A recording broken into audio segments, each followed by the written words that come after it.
Hey y'all, welcome back to the channel. My name is Hamilton. I'm a creative technologist and entrepreneur, and here in my videos I talk a lot about the art and businesses I'm building and kind of giving you the behind the scenes look at how I do that. It's now December 30th, so we are bringing 2020 to an end, finally wrapping up this crazy year, and for me that means that I've just put out my 2020 review.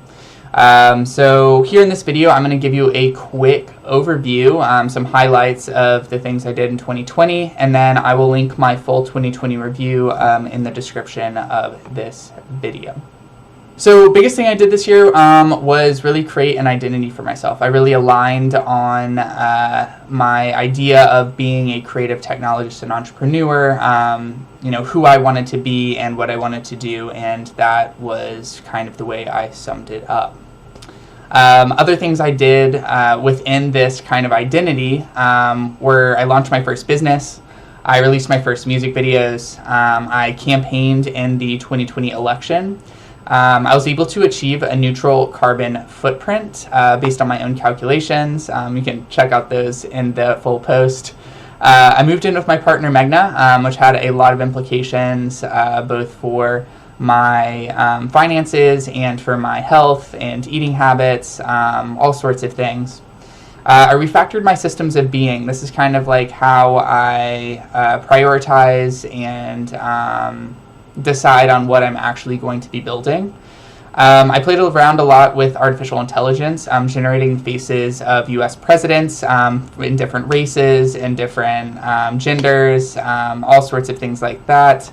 I reached a 60% savings rate, which has been a long-term goal of mine as I try to approach financial independence. I ended up running 342 miles, which sounds like a lot, but it's actually like 30% below the 500 miles that I hope to run every year. So better than last year, but not quite amazing. I got my art in my first international art exhibitions.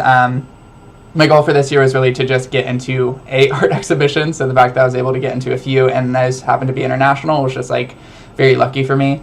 I explored socially distanced. We were all kind of stuck at home throughout 2020 due to orders, restrictions and stuff, but I was able to get out of the house a little bit, though not as much as I typically do in a normal year.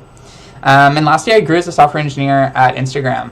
This year has really challenged me to think more about taking on bigger projects and how to organize those, and how to really optimize for the human component of software. And yeah, that's basically an overview of my 2020. Those are some of the highlights that I go into in my full 2020 review, which again I'll have linked in the description. So I hope this year hasn't been too hard on you. I know it's definitely some average level of hardness, I suppose, but hopefully we can make 2021 better. So check out my full review below, and thanks for following my channel this year.